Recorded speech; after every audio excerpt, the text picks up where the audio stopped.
turn on the thing and check the how the audio is doing? Like I had to Yeah. rebalance my microphone, but I couldn't tell Let me how. let me mute it. Let me mute it. Let me mute TS.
I've made my simple circuit here and I attach it to the primary, and I'm using my 12-volt drill battery as the source.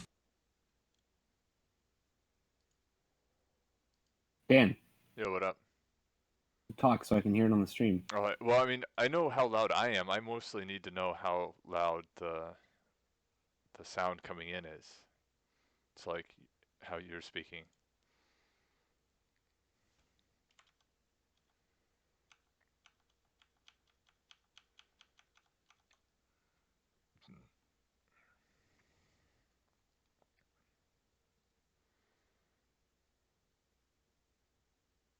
The sounds fine. Sounds great. All right. Everybody sounds All good. right.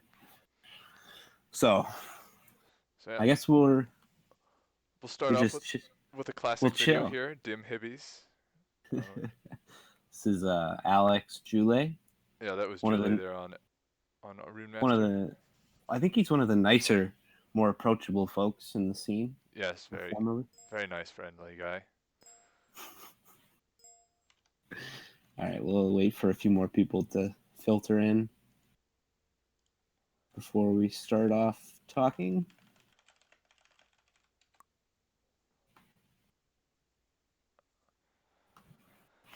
All right, so welcome everybody to the 8v8 podcast. As people sort of start to roll in, 8v8 and small men. I am Knight Dansickle, and joining me is Knight Joel. If he would say something, he's here. Yeah, I just had to sign into Twitch so I can check on the number of viewers that we have. Which is Skyrocketing right now. it's already at 11. It's really snowballing out of control. I don't know if Twitch can handle that amount of traffic, but we'll see if their servers can hold up. Oh. So I think really what we're going to be talking about today is we're going to give a very, very brief, hopefully, if Dan will allow that, because he's not exactly known for brevity. If we can, yeah. We'll give a very brief history of 8v8 as we kind of know it, and talk about some of the evolutions and kind of why it came about and what was really the impetus behind people starting this play style. And then a little later, we're going to talk about some of the things that make it a little difficult for people to get in. And we have somebody that actually just started playing the game about 7-8 months ago that has joined the 8v8 scene and largely taught himself how to play. So that'll be really interesting for people because he'll bring up a lot of the nuances and quirks about the Dark Age of Camelot mechanics and the interface that you don't even think about. Even if you're somebody that's played it for a long time, you're like, you know what, that makes sense, and that's why this is difficult, and kind of what contrasts this combat style and combat mechanics with other games. And then we're going to talk a little bit about group setups, group compositions, and why some groups are better than others, and get into more of the nitty gritty of the play style and determining how your team might be. And of course, small man is very closely related to 8v8. The idea behind it is roughly the same. The motivation and the joy that comes from it are pretty well the same as 8v8 because it focuses people on the competitive aspect of the game, which is more about fulfilling it's an enjoyment in and of itself that's extant from the larger realm objectives. So looks like we have 13 people now, and since that's my lucky number, let's get started. So Just to let you Danny, guys know, in the background, since it's kind of impossible for us to 8v8 while shooting a video, we'll just be playing some old 8v8 videos that are going on. This one is from Dim Hibbies, a very old European group, as you can tell by Old Frontiers and no TOA anything here. But anyway, yeah, let's go ahead and get started. And I saw somebody in the chat mention the inner circle, and that's kind of funny because a lot of people don't know this about Babin. And she was, before she was the happy-go-lucky, cross-stitching, knitting community manager, she was a 8v8 elitist many, many years ago. And was with a group, and it's an interesting segue because in a large part, they were one of the first true 8v8 gank groups. And they may very well have invented elitism, and that's not even a troll. And I guess without further ado, Dan, maybe let's start off. Like, tell us at least, and all this is more or less our speculation. I hope it would correlate well with actual history, but it is speculation. So maybe tell us about your thoughts on how 8v8 got kind of started, like because it wasn't always in the game for sure. Yeah, so around the time, shortly after launch, and everybody's just running around having a good time. Lots of big zergs everywhere, lots of people exploring keeps, and as people slowly started to get better, especially around the time of SI coming out and spellcrafting, and people got to know each other and people got better, they started to group up and try and take out the Zergs. And I'm sure a lot of people, even today, still complain about these smaller numbers taking on much larger numbers of people and beating them. But back in the day, it was much worse. You could, if you were good, easily take out 80 to 100 people in 10, 15 seconds without a problem. There are a lot of reasons for this. But as these groups grew, as people got better on all the realms, then they started to run into each other, the 8-mans, and so they started to fight each other, and this sort of grew the scene. One of the first groups that was bombing was Virus 23 on Lancelot, and they kind of led into groups that are very well known, like Lagged Again, Free RPs, Mostly Harmless. And of course, And, this comes. and We'll Babin's apologize. own group, The Feared.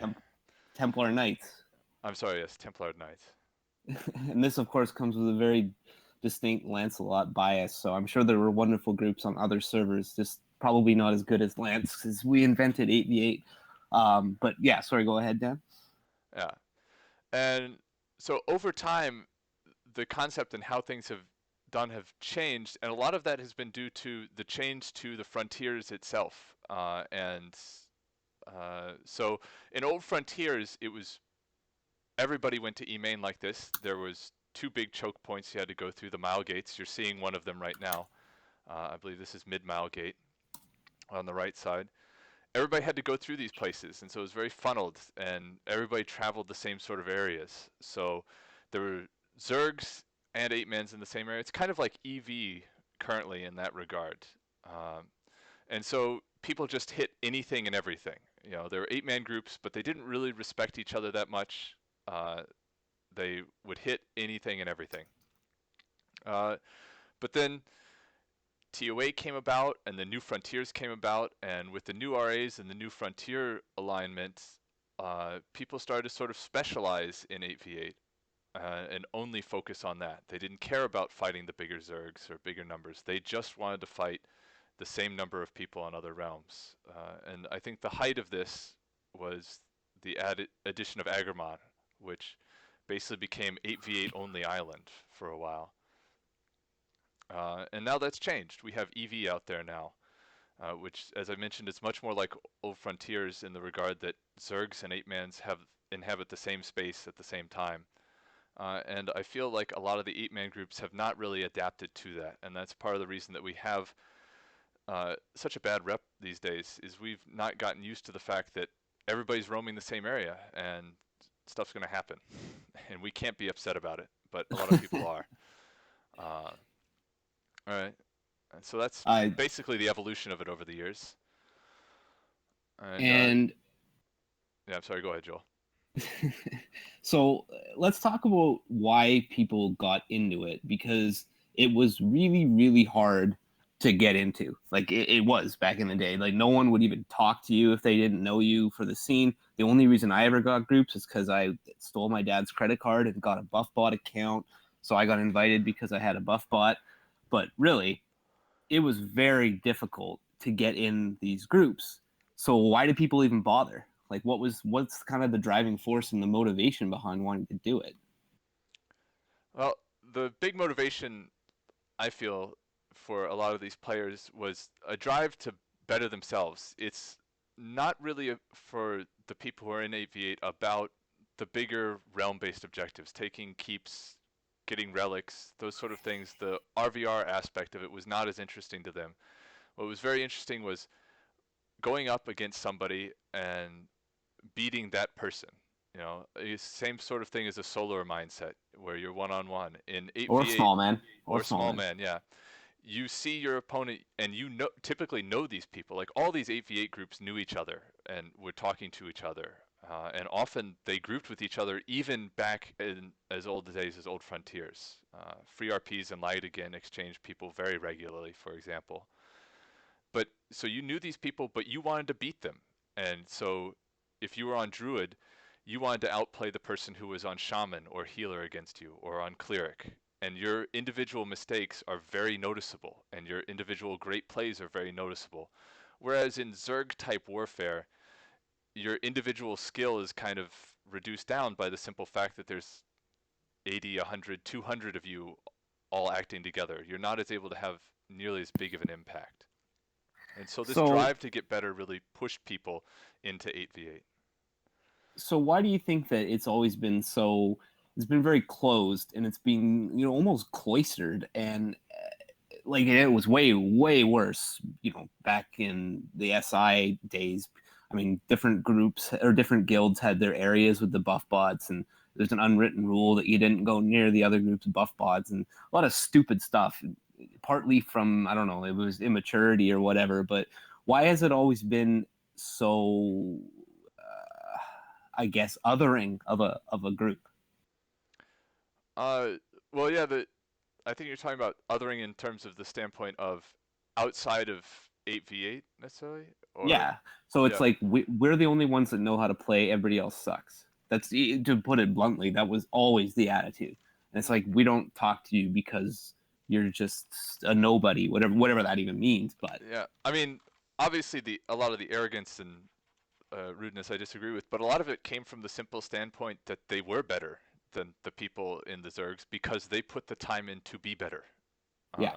and they really focused again that individual desire to be better mechanically, uh, and something we'll talk a lot about in the future, coordination wise, because Hmm. you know even back at this time, the video you're seeing right now, most groups did not use voice chat. Even a lot of the 8-man groups didn't have access to it at the time. But the coordination with the groups made them better, and I don't think they treated other groups very well. I certainly know that I was a jackass at various periods in the past to Yeah. other groups as well because we just felt like we were better. Yeah. Um, And but touching on that point, like the voice chat thing really changed the game. I mean, it became more, I'd say, directly competitive as a result of voice chat. Like I remember groups would run around and you would expect to see other groups out there because they played at the same time, or maybe you're talking to them on AIM or IRC or whatever.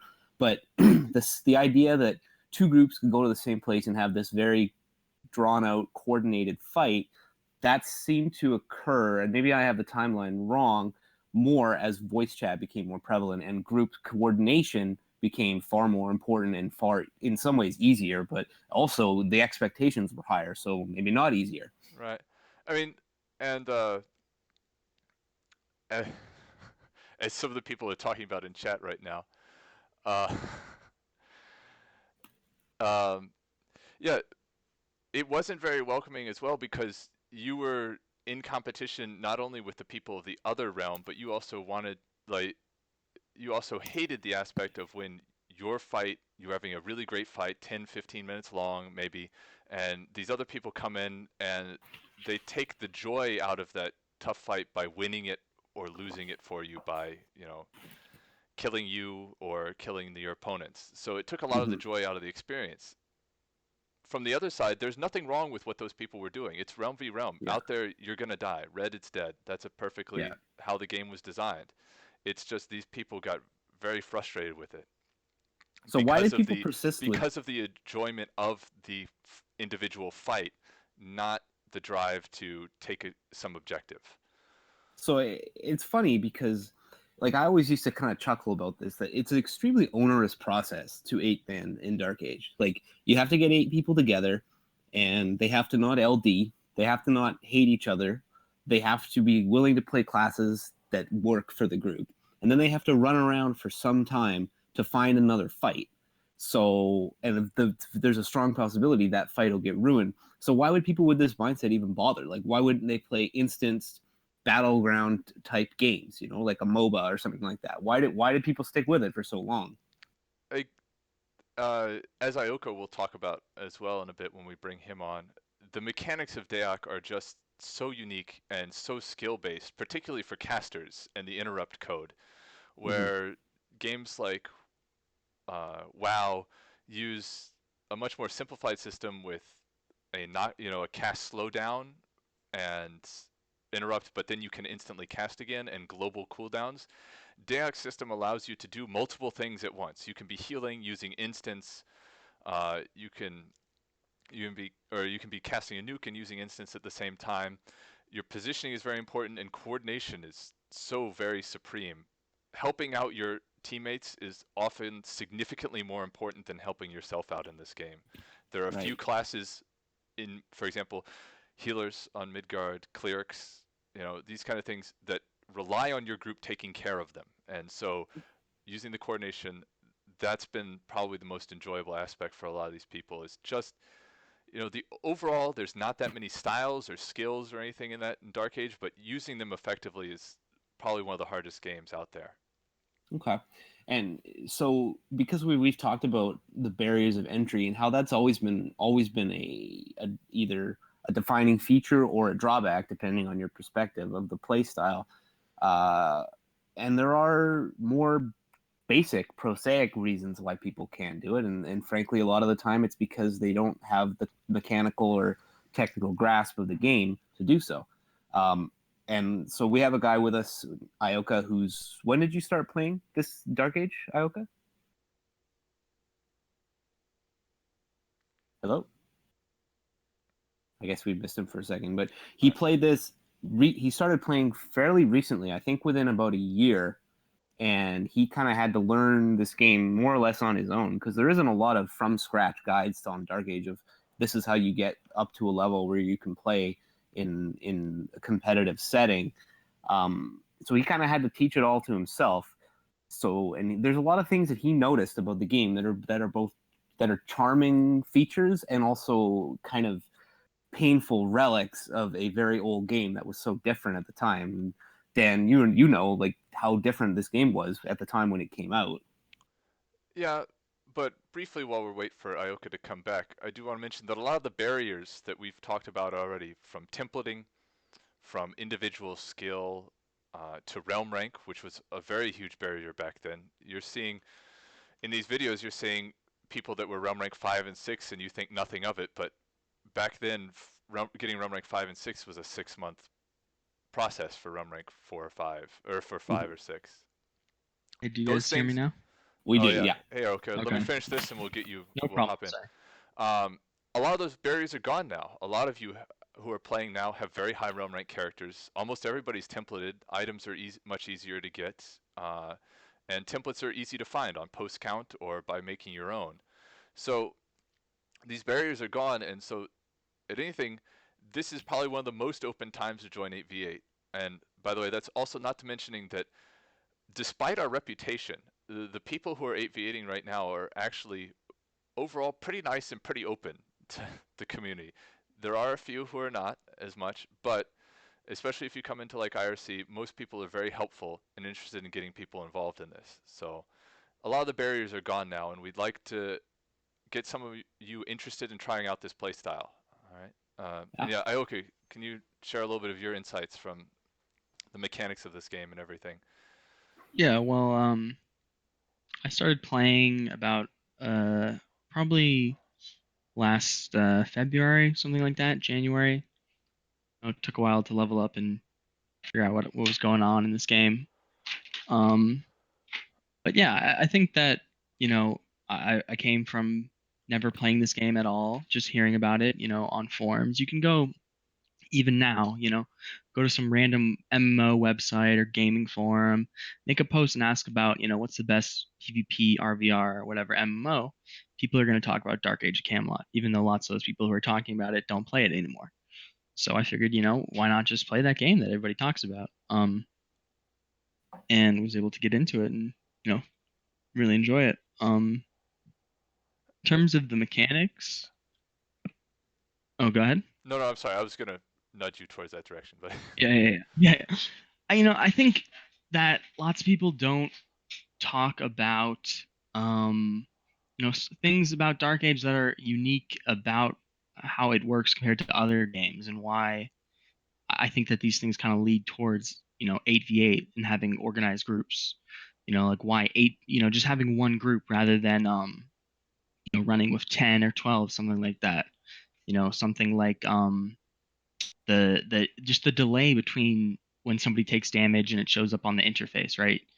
You have to have a group for that. You have to have that window available to heal them. You have to be in voice communication with them to know that your group mates are taking damage.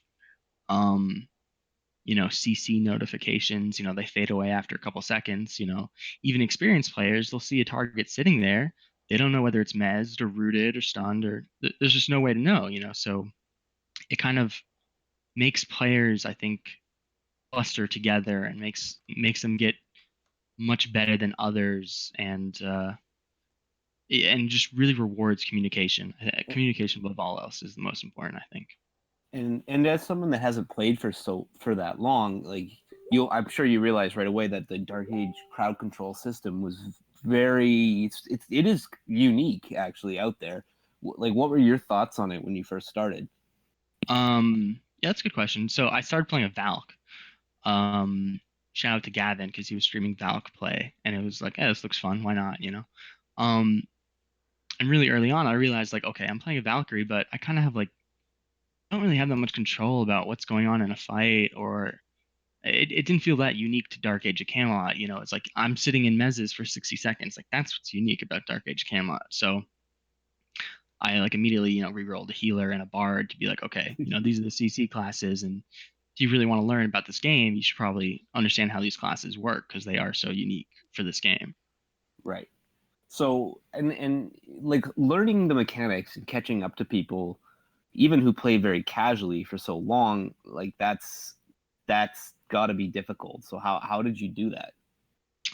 I mean, there's a lot on post count. Post count is, a lot of people, it can be a super negative place, and God, it's tough because yes. it's like, would I recommend somebody who wanted to just to learn about the game to go there and just like hang out and see, like, because there's people on there who don't play and they're just very negative about the game. But for me, I guess I made the commitment to stick it out for a little bit, and there's tons of old posts on there from 5 years ago discussing the mechanics of root on like a root immunity versus snare immunity and all that. It's all there. You just have to search for it. And I will real quick to toss in. Those things will be changing a little bit. There will be easier access to information about the game coming out in the near future, along with the upcoming patch. So we will have a new spot other than post count to go to get that kind of information. That sucks because Post Count is such a lovely, welcoming community. I don't know what we'll do without it. It's just all buried there, you know. If you it is there, you know. It's there. Needle in a Well, haystack, you know. yeah, Yeah. not everybody wants to play like You know, Post like Count. there's Post, the Dex breakpoint posts, yeah, they're there, you know, there's tactics posts buried, you know, underneath years of people flaming each other, like they are there. All right. Um, and one thing you mentioned in there, and another thing that I want to note about the coordination is crowd control, because Dark Age is one of the few games that has very long duration crowd control abilities, and those abilities do take huge advantage of coordination, which again promotes the 8v8 gameplay. Because in a 100-man Zerg, it's impossible for you to say I'm mezzing 20 people, even though you might yeah, get them mezzed. It's going to be broken immediately. yeah. Meanwhile, when you coordinate with your group, those 20 people are going to stay stuck there. No. And what do you think about the community so far, Ioka? Like, is it full of jerks and elitists? I mean, no, not really. You know, I think that most people who are still playing, I mean, unfortunately, the problem is that like the top players, there's not really enough competition for them, you know. So it's a good thing and a bad thing. It's a good thing that it's not as, you know, egocentric as I'm sure it was, you know, 5, 10 years ago when everyone was, first of all, younger, you know, younger Yeah, and just, you know, more focused on their own egos. So there's less of that, I'm sure, even though it still exists. But unfortunately, then there's just, you know, less groups also. And it is less, you know, I guess less competitive for lots of players and less appealing for them. So there's probably players who would play, but because they feel the competition isn't there, you know, don't play. Yeah, there is often a feeling from older players who have been away for a while that, if they still played, that they would beat everybody. And I would like to disabuse that notion overall. I hope a lot of these players do come back. The players who are playing now, the ones who have played for a while, are very good these days. And anybody who's considering trying and wants good competition, there are groups out there that will provide it. that is Yeah. true. I mean, typically, I mean, if you're in the inner circle, I mean, you're going to be part of some pretty. I just thought I'd get a little You can't. shameless dig Nobody into can say that with a straight face. the inner circle. For those of you who don't know what we're referring to, there is a belief by various I members think of it's a post troll. counts. I think it's a troll. Some people unfortunately do believe it. That there is a group of us who are in cahoots with the devs, and it's unfortunately for us not true. But I mean, if we were though to speculate on the 8v8 inner circle, who would be, kind of the head of the cabal? Would it be Babin? I uh, think it Baben probably is. Baben is tied, or maybe about in the lead, for the Yeah. longest tenured 8v8er in DAoC history right now. So she would definitely be up there on that list. It's funny they named that DF item the Dark Matriarch's Pendant after Babin because that's kind of her nickname in the inner circle cabal is the Dark Matriarch. But anyway. All right, getting back to the point. Getting back to the point. Ioka, how did you find the guys that you currently play with? Like, did they just pick you up on a whim, or did you know one of them, or how did that work? Yeah, that was lucky for me. So yeah, somebody just, you know, I kind of wrote a couple, like a little guide for newer players how to get into the game and explaining some mechanics. And I posted on post count and also this like little known thing. There's like a Dark Age Camelot Reddit, which is like really dead. For some reason, I just posted it because I go to some other Reddit threads. So I posted it there, and I guess I got found through there, and they said, you know, they needed a healer, and started playing with them. Um, you know, there's not that many guild groups that run, unfortunately. So it's like I want everybody to get into this game and play it because I really think it's great. You know, we need more groups, we need more players, we need more people willing to lead groups. That's about it, really. You know, I mean, my group needs players. So if you're a player that is interested in 8v8ing, hang out in IRC, and we look for players in there all the time. So there's And, others too. and by the way, And there is to plug his group, he plays for Tickled Pink, and they normally are around. What time do you guys normally play? We kind of been splitting up into like two groups lately, just because real life stuff. Maybe 9 Eastern. Group will run then until about 11 Eastern, and then we'll have a late night group like 12 Eastern to 2 or 3 Eastern.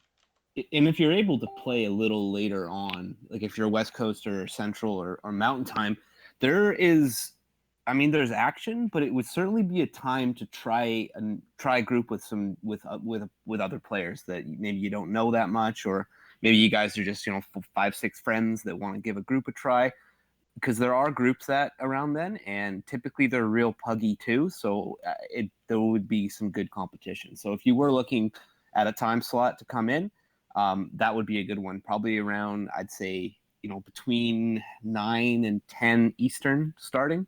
You say that, Dan? Yeah. Yeah.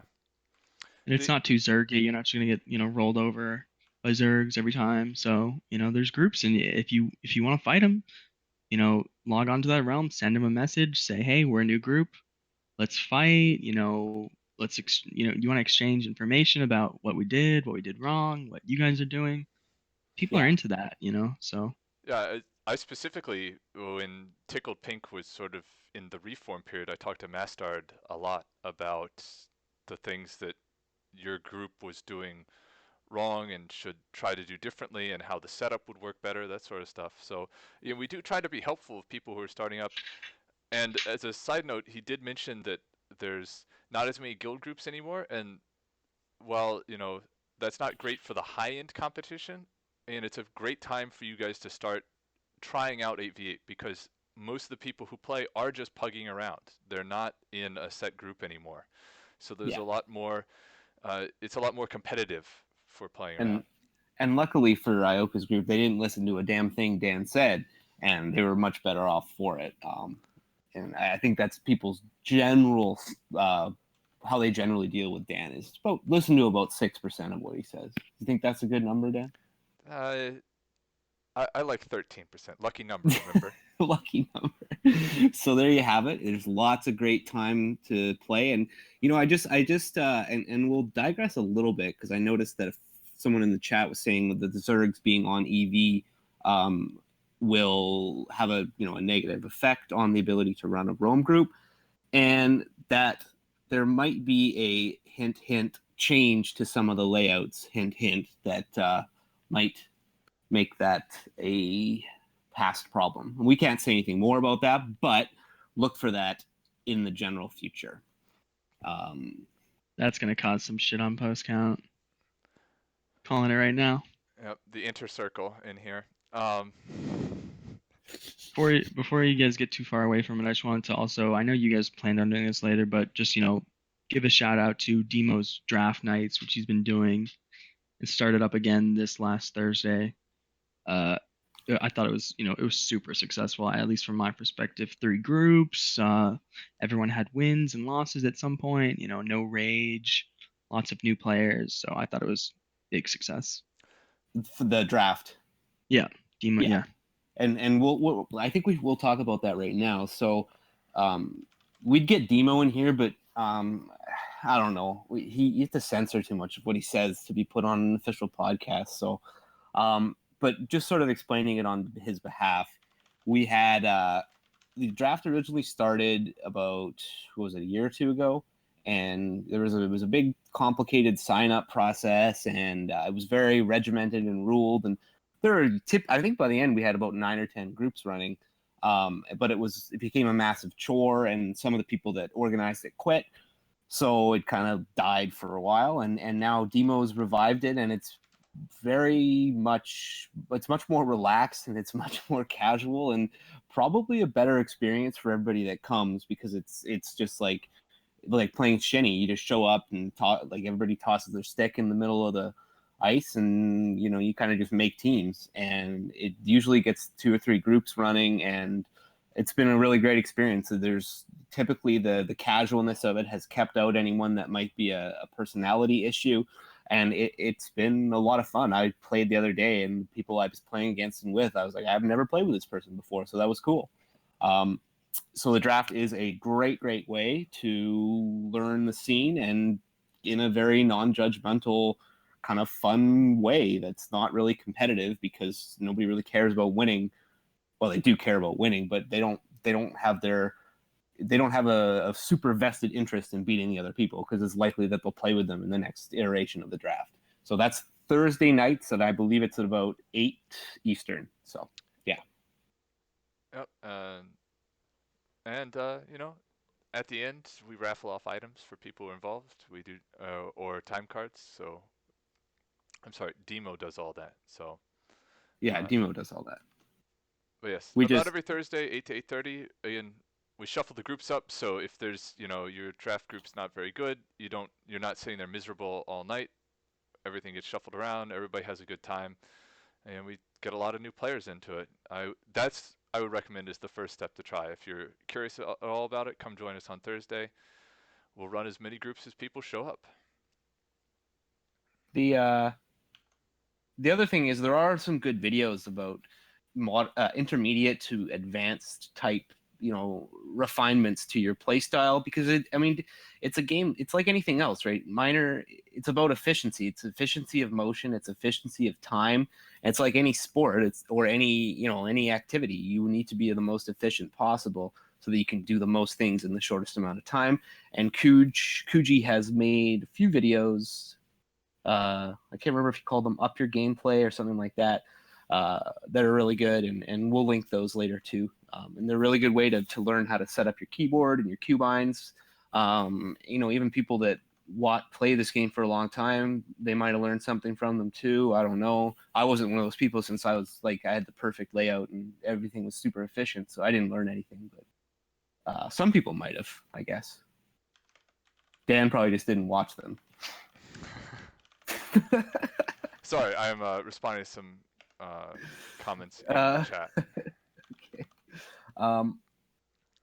So let's talk now a little bit about, like, how do you make a good group, and we're moving away from the draft and the casual to the hypothetical of, like, hey guys, let's form up an 8-man.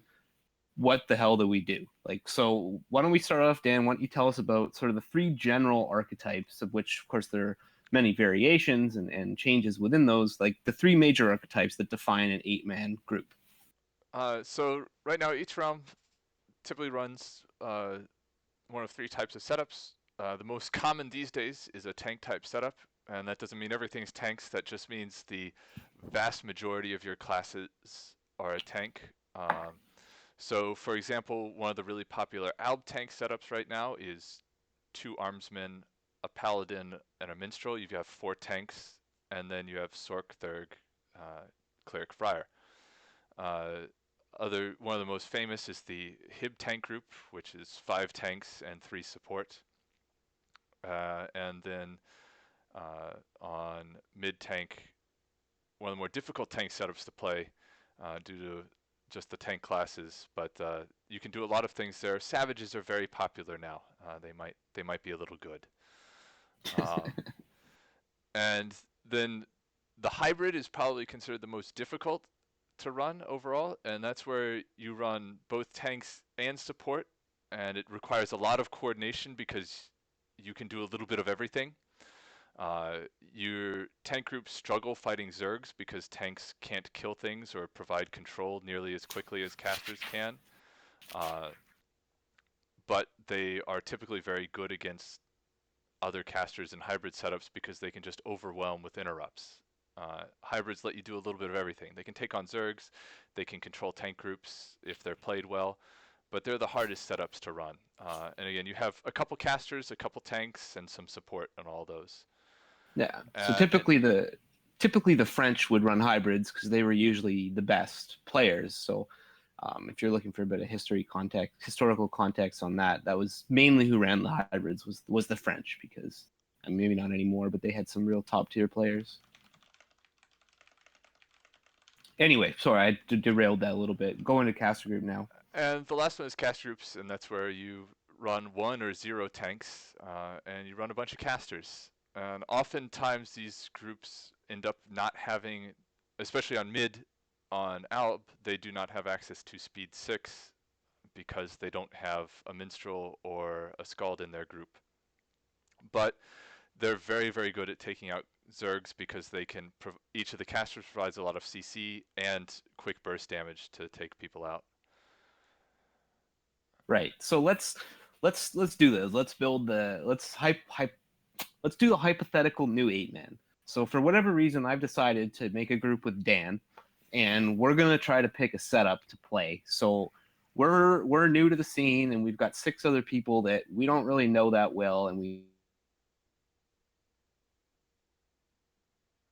I'm sorry, Joel, you cut out there. Yet. What? Am I good now? Yeah. You Hello? lagged out there, but you're back now. There we go. There we go. Sorry. But anyway, I'm on.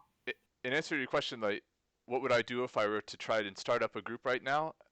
As I said, I would start up a tank group right at the beginning, because when you're just starting, you don't have that level of coordination you need to play a hybrid type group or a caster type group. Your tanks can interrupt, and they don't need to be saved by each other. You know, you don't have to peel off of your sorcerer or anything like that. You can just run in and hit stuff. And so the most, as I mentioned before, the most popular is the Hib tank setup. And so what you should have for that setup is a bard and 2 druids and a warden spec for peels. Oftentimes that involves 46 shield these days, but there are a lot of specs you can do. And basically the warden's job is just to keep the support clear as best he can. Bodyguard, shield people off. And then the DPS roles for tanks are very flexible. You do need something to get in there, some kind of charge or tank to push in. Blade Masters are much better now with pet proc styles. Vampires were the most popular choice for a while, but you should have one of those at least. Veilwalker is another class I would consider a must-have in the setup because it allows you to kill pets with spell damage. It can also melee. It provides disease, which is a very powerful spell. When everybody's interrupted, nobody has time to clear disease. So it's a very powerful class right now. Also, its new cloak has chain lightning, hits for 1,000,000. And then Maulers are incredibly good on all realms. I think underplayed on most of the realms, but on Hib, they are especially good to fill in for another DPS. And then in that 4 slot, you can Hero's good.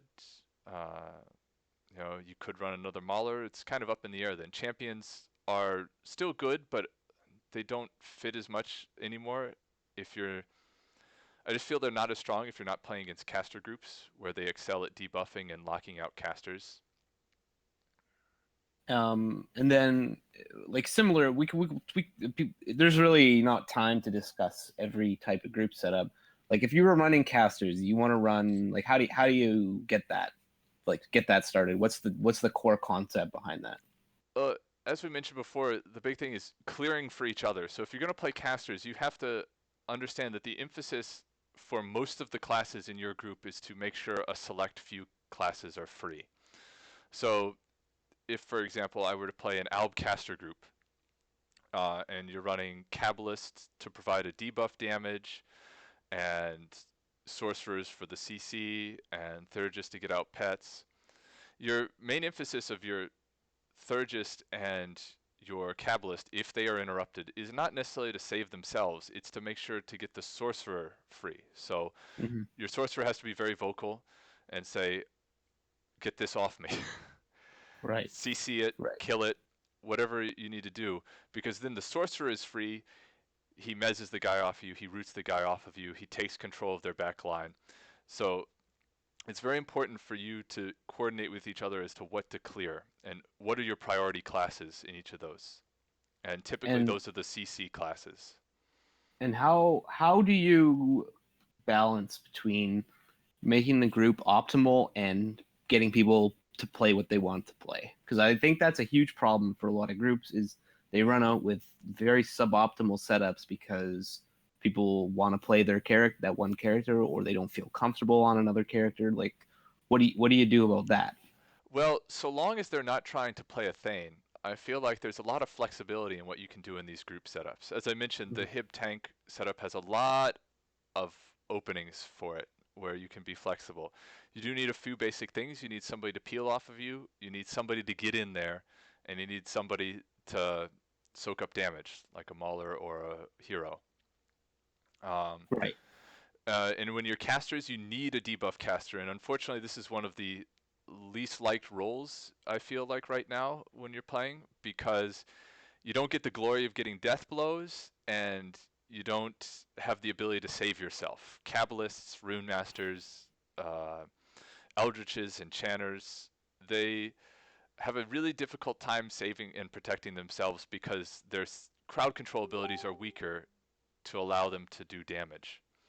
Yeah, I mean, you feel like an attractive girl at a LAN party. No one will leave you alone, right? You Yes, can't get free. you are also the public enemy number one, or the chick at a LAN party. Or the object of interest. Object of interest. Yes. Uh, so it is a frustrating role, and also being that MA is one of the most important roles in there from a player standpoint, because they have to be vocal.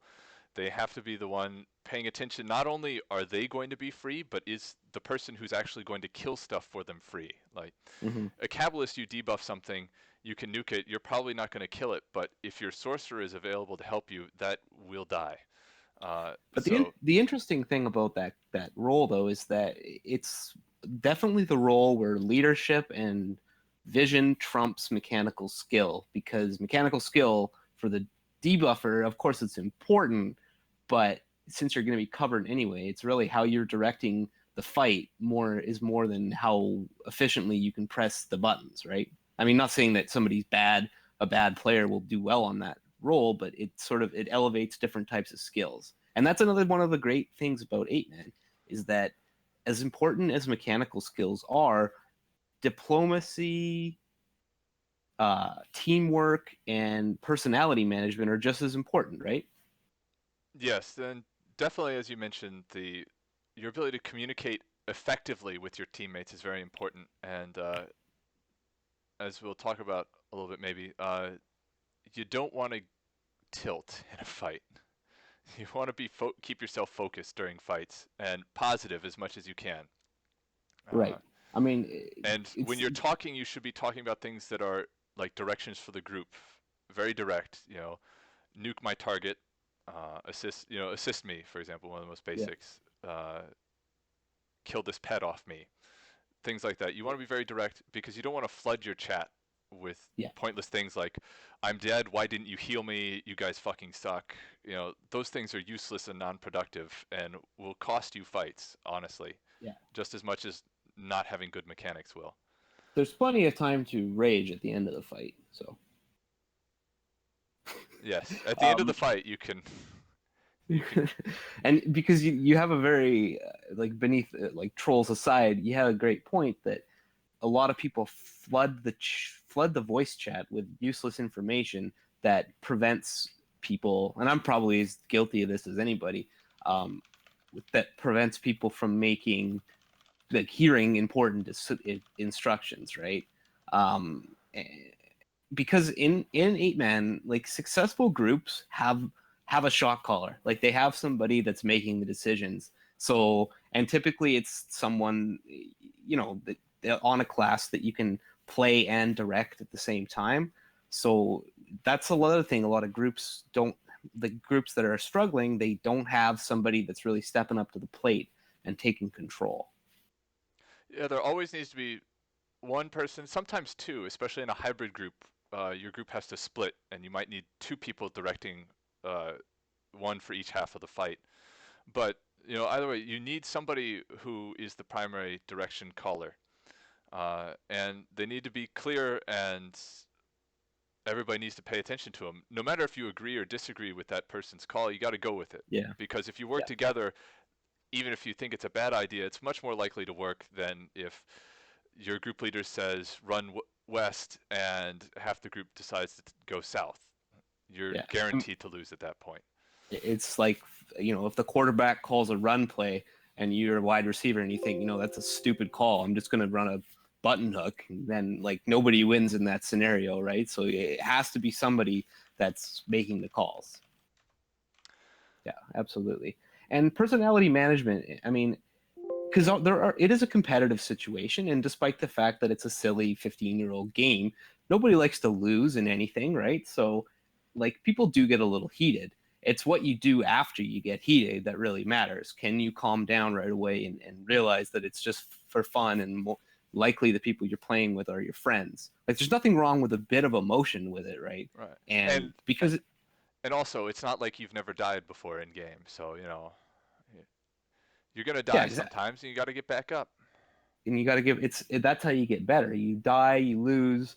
I mean, a lot of people I would say that are really, really good players, they weren't all like they didn't, make their account and get to level 50 and then have some, the Archangel didn't come in and bless them with magical AV8 abilities and the top group invites. Like they had to work for it, and they had to get better and better and change some of the ways that they played and probably their attitude as well in order to get where to play. So Yeah, and like to piggyback on this a little bit, a lot of the videos that you guys see, I mean, we've been playing here today. A lot of these people didn't fraps and make videos just to say, "Hey, look at how good I am at this game." Risky Milk, especially, very well known for he just watches his fraps to see how he played that fight. What should he have done better? And a lot of people are using Twitch to stream their fights now, and then they'll go back and watch their fights afterwards and look at their play, win or loss. What could I have done better? And that kind of shows the different mindset of why we like 8v8, because we want to get better and we want to play better at what we're doing. So we're going to and put it's that. all Sorry, go ahead.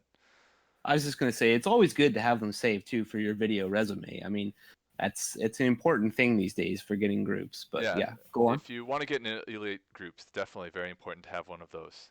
It's kind of the indirect password to the inner circle is the video resumes. Yeah. But yeah. Anyway, let's we only got a couple minutes left here, so let's talk about first steps. So I'm Johnny Dark Age and I want to start playing 8v8. What do I do? What's the first step? First step, I would personally say, is come in IRC, and from there, all of the other gateways will be open. Um, and again, the people there will be helpful to you within that community. We really too try to be helpful. If you want to learn, you want to try, come in, join us. We will talk to you. We'll find you the videos you need. You want to create videos like these, we'll look at them, we'll talk about them, those sorts of things. That's the gateway I would have. And then after that, join the draft, meet some people, show them how you play, talk about the 8v8. What should I have done in that fight that we had? Those sort of things, and just believe that your goal is to get better from each fight, win or loss, or you get zerged. The goal is just to get better and play better with each other and have a good time. Yeah, absolutely. Okay. All right, and for the last couple minutes, I think we should take some questions probably. Yeah. So Anybody? any Feel free questions to or troll. comments from the chat? Yeah, trolling is always welcome here. Yeah. We're okay with trolling. If you want to, any questions? Going once. Going twice. Never mind, they're talking about making grass posts for Falros. There's a 10-second delay on this, Joel, by the way. So. Is there? Okay.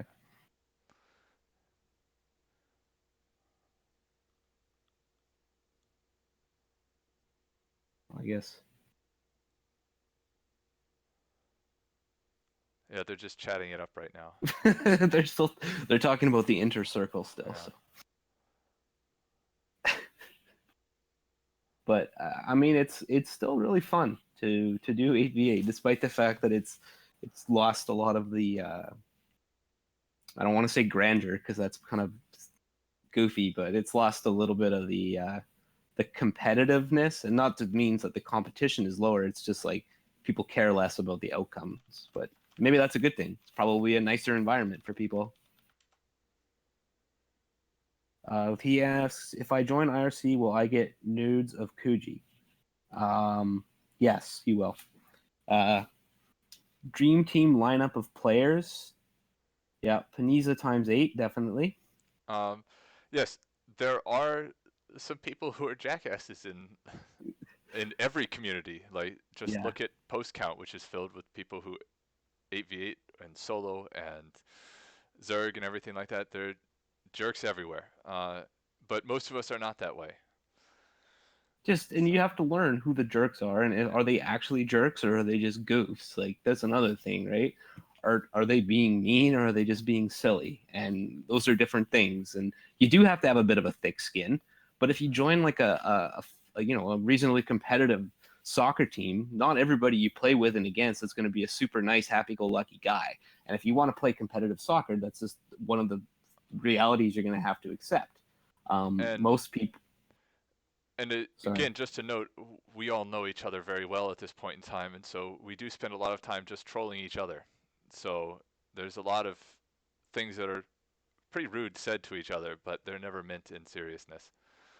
And YOLO Goat asks, no room for umbos. There's always room for umbos. So 7 Panids and an umbos is actually the best group. So Yes, I would invite Kazi to join groups if he joined IRC.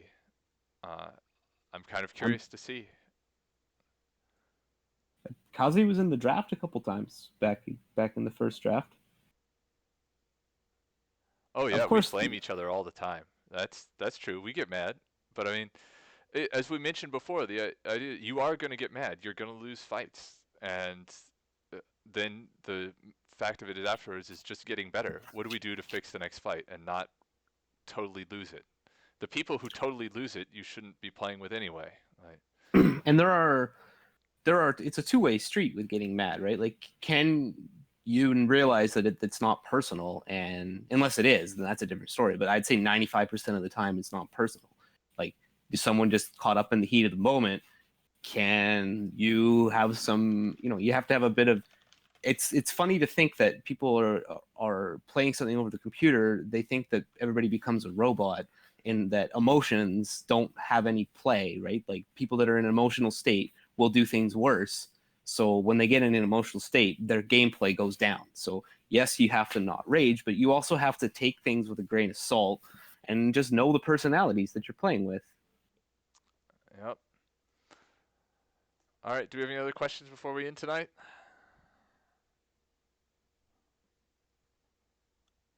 Oh yeah, there's lots of flaming of other groups. It's like, but like the 8-man community's always been like that. It's like a group of 15-year-old girls that talk behind each other's backs all the time, and it's part of the fun. And I think most people know it's just a big joke. So I think that one of the main things you got to realize about the scene is that it's a whole bunch of like just people that take themselves not very seriously and pretend to take themselves very seriously. That's, I guess, the best way to describe it. All right. So yeah, come join us. Want to play better? Want to have a good time? Just come join us. We'll help out. IRC is. I'll put the info in chat, and it's up on Wayne's post count as well. So, all right. And if you're not interested and you just want to keep accusing Inter of radar, that's okay too. That's okay too. We'll enjoy that Yeah. very much. Yeah. All right. All right. Have a good night, everybody. Thanks for joining us.